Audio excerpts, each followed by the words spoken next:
Well, hello, good morning, and welcome to the Best Football Show. I am Brian Baldinger here at Baldy NFL, all over social media.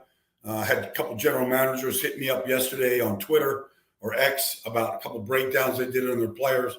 They're watching. You can find me on Twitter, Instagram, TikTok, YouTube, you name it. You can download this show daily, the Best Football Show, on your free Odyssey app.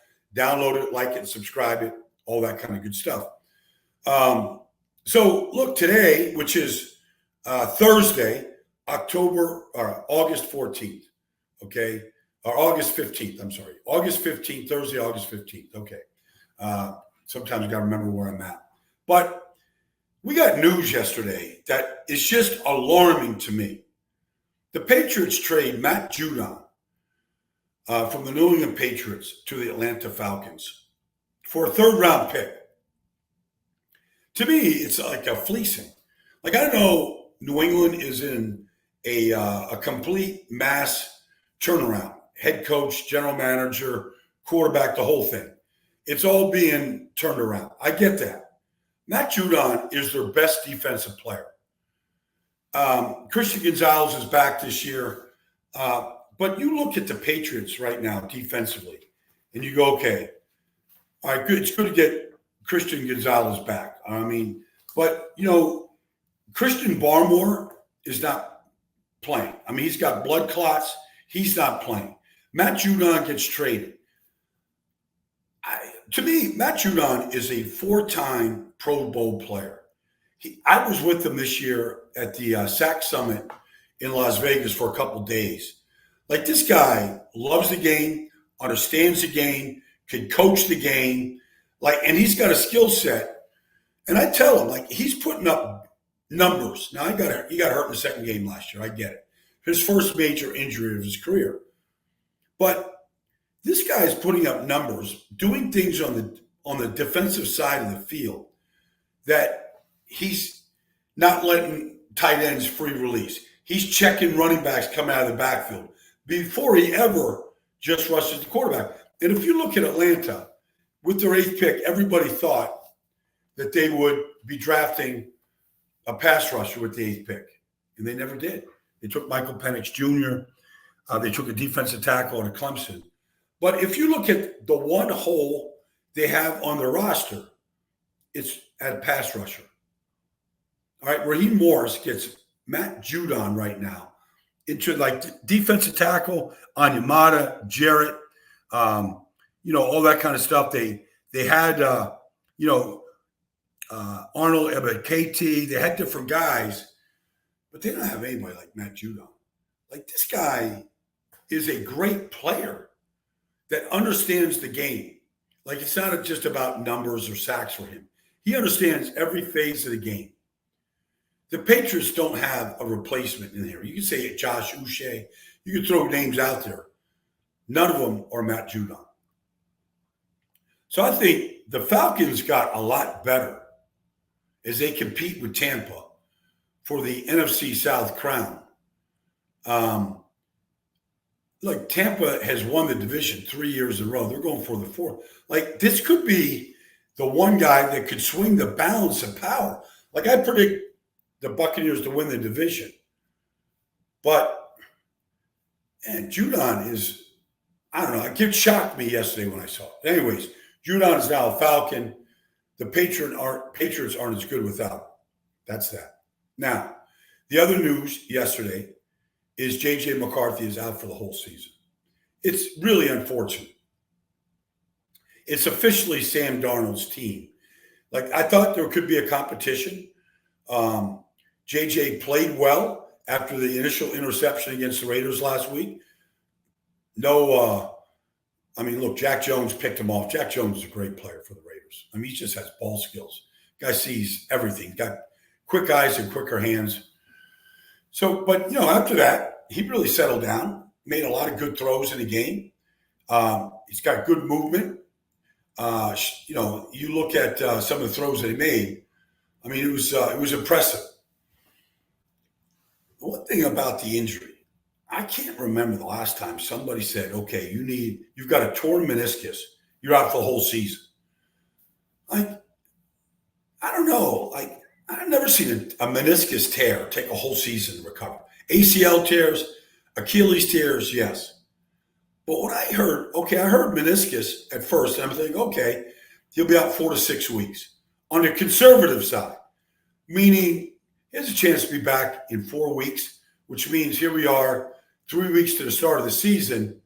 All right, maybe he misses a week or two.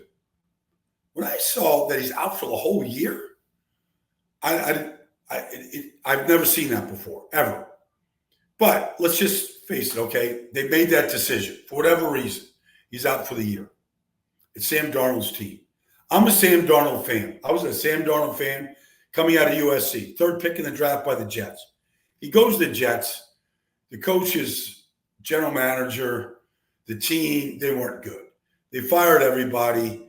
Sam Darnold's there around a bad team, new coach. All right, doesn't work out. He goes to Carolina.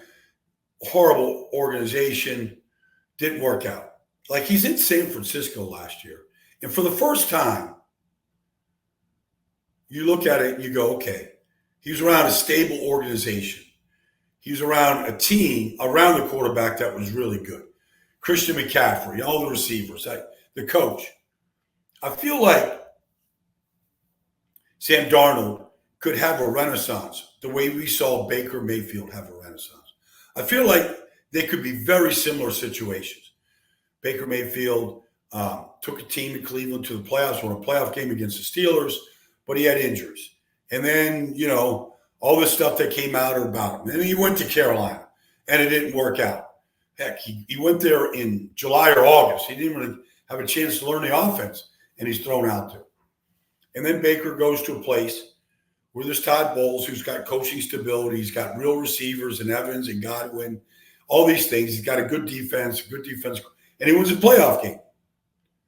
Again, I feel like Sam Darnold could be like the Baker Mayfield this year.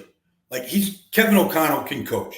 You saw him coach guys off the street last year, and have success and got them back into the playoff hunt after starting off terribly and losing Kirk Cousins. I feel like Sam Darnold with those Justin Jefferson and all the guys that he's got right now and the tight end. Let's just look at this roster that he's got right now. He's got Jordan Addison. He's got, a tight end in, TJ Hawkinson. He's got a good offense line. They extended Christian Darrisaw, gave him a new contract. They re-signed Dalton Risner to be a left guard. Brian O'Neill's been solid. He's got a good offensive line. Brian Flores can coach. He's got to coach a whole new defensive line. But I feel like Sam Darnold's got stability up there. He's got a good play caller. He's got good talent around him. I think he can have success this year. So Sam Darnold, I think, is in a good spot. Minnesota can still compete if what I think about Sam Darnold takes place. And if the comparison to Baker, I don't think is too far off. I think Minnesota can win games with Sam Darnold. And he could be there for a long time if he balls out. And who knows, wins 10 games, gets to a playoffs. Okay. The next thing, everybody says the same cliche. You don't play against anything in preseason. Everything is vanilla. Guys don't game plan. All this kind of stuff. Man, you watch Vic Fangio last week against the Baltimore Ravens. I saw blitzes off the slot. I saw inside linebackers blitz. I saw outside, linebackers drop. 3-man rush with inside linebackers blitz. I saw a bunch from him. I saw Nick Rallis in Arizona blitz like crazy. All right? I saw it around the league. Teams aren't waiting for week one to time their blitzes up and work on blitzes, because blitzes are like plays. You got to work on plays, just the way you work on your offense. You work on your third down offense. You work on your red zone offense. the defense does the same thing. And it's not just getting after the quarterback. Defenses run blitz to stop the run. Okay? They have blitzes for the red zone, blitzes on third down, third and long. Like, you can't just all of a sudden, okay, let's draw this up. Week 1, Philadelphia plays Green Bay, week 1 in Sao Paulo, September 6th. Okay, Vic Fangio is going to, blitz Quinyon Mitchell off the slot week 1, all right, to get after Jordan Love on third down. Well, you better work on that. Disguising the blitz, how you're going to cover the slot once the blitz comes, how you're dropping to the flat on the other side to take that read away from Jordan Love. You don't do that week 1 and say, okay, we'll do this then. Look, everybody's got blitzes that they got up their sleeve on situations that they're only going to call in the right time. And you work week after week on them, and then you dial it up. But this idea that everybody's vanilla in the preseason is nonsense. You can't do that. You can't wait till week 1. You're going to get these things in the preseason. All right. I remember talking to Wink Martindale last year when he was the defense coordinator of the Giants, and they were playing the Jets in preseason. But they also were playing the Jets in the middle of the season during the regular season. So Wink tells me that, and this is just Wink, he's at the University of Michigan now. He's not in New York anymore, so I'm not giving away any trade secrets. But this is how defensive coordinators think. He knew in that game Aaron Rodgers was starting, and he was going to zero blitz and get free hitters at Aaron Rodgers. And he wanted to see what his answer to those blitzes were in the preseason. And then 8 weeks later, when they played the Jets, like, he would know how they were going to respond, whether it's hot reads, how they're going to change the protection. But there we go. There's Wink Martindale in the preseason game, knowing Aaron Rodgers was going to start, what was the answer was going to be. And I think the final topic here today on the Best Football Show, thanks for tuning in. Like us, subscribe to us, download us on the free Odyssey app. I know there's wide receivers that are holding on. I know that Brandon Ayuk, the situation isn't finished yet. Maybe the deal gets done in Pittsburgh. We'll figure out what receiver they're going to send back to San Francisco if that gets done.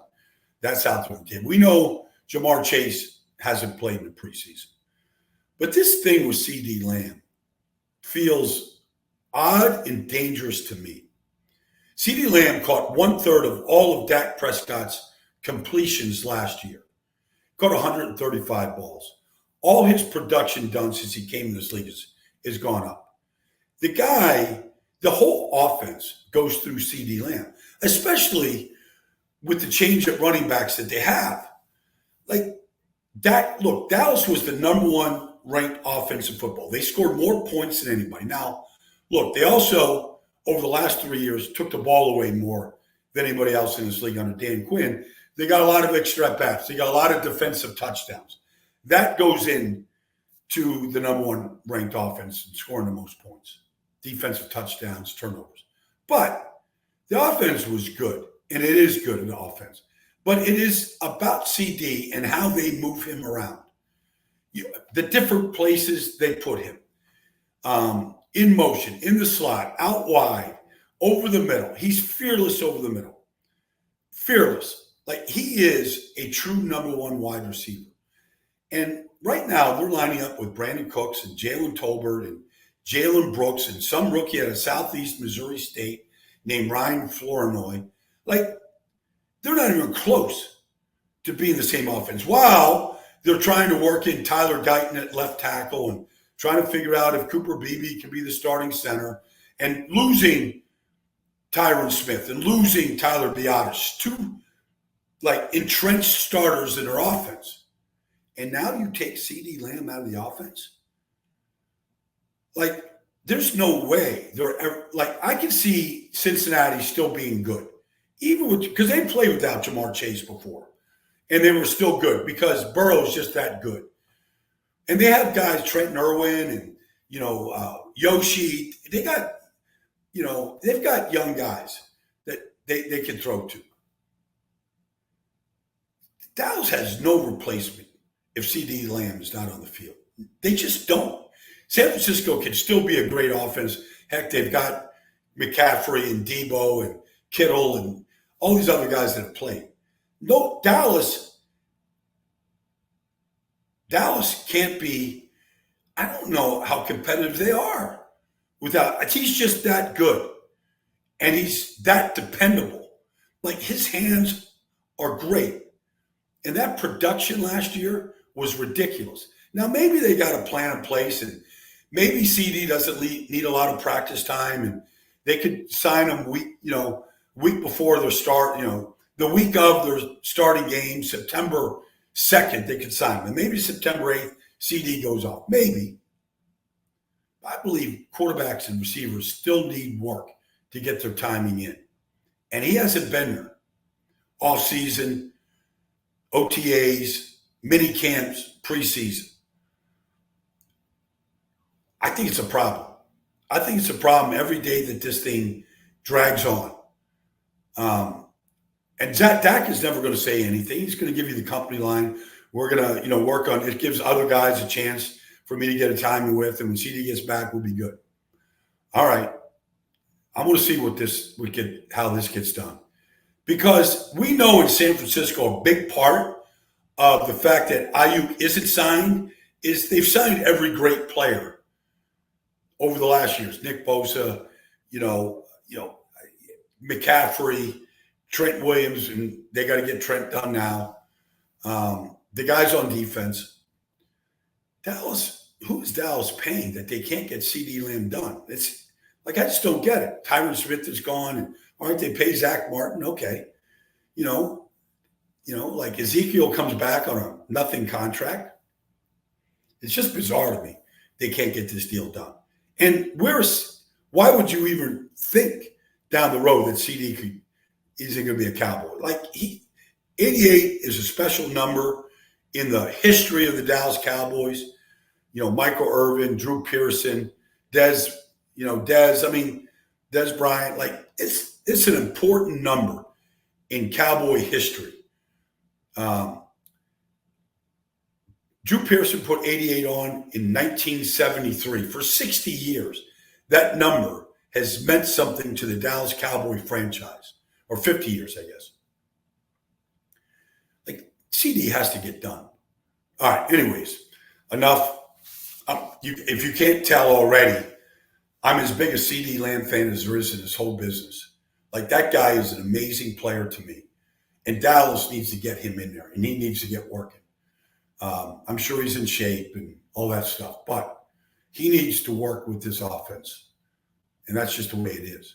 And that's been the Best Football Show. Thank you for joining me. We'll be back soon. I'll be in LA all weekend breaking down these preseason games at our NFL Network studio. We'll be working with Steve Weiss and a bunch of other guys here. Can't wait for tonight's game with the Eagles and the Ravens. I'll break that down tomorrow. Our Eagles and Patriots, I'll break that game tomorrow afternoon.